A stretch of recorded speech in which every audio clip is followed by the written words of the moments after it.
Serà una mica estrany perquè la placa la descobrim allà, però estaria bé que no us aixequeu, si voleu mirar endarrere. Per nosaltres és un goig poder fer un acte de reconeixement a la figura de Joel Fraja, que va ser secretari de Carlos Gardel.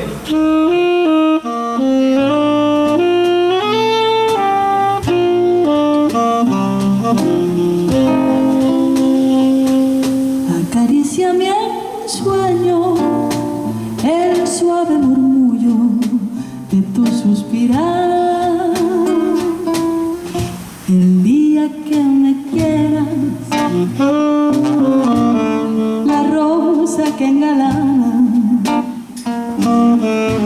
se vestirá de fiesta. Volver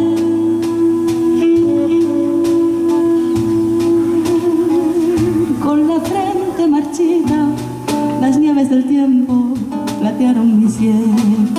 Sentir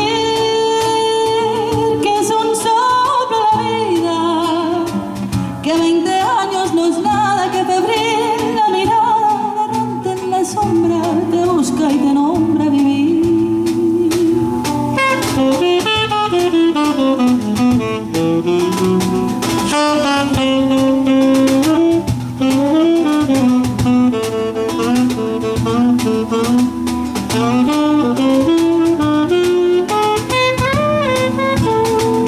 Sentir que es un soplo la vida, que 20 años no es nada, que febril la mirada errante en la sombra te busca y te nombra vivir.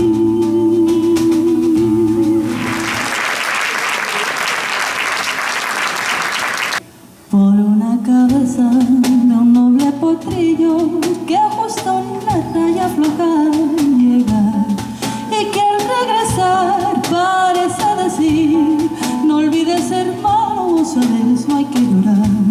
Por una cabeza todas las locuras, si ella me olvida, ¿qué importa perderme mil veces la vida?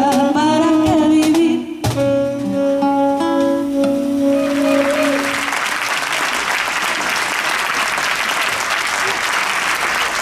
Bueno, a continuació habrá una exhibició de baile bueno, que bailarà la maestra Verónica Palacios, una bailarina conocida internacionalment, i Pablo Portugués també, que és un excel·lent bailarí.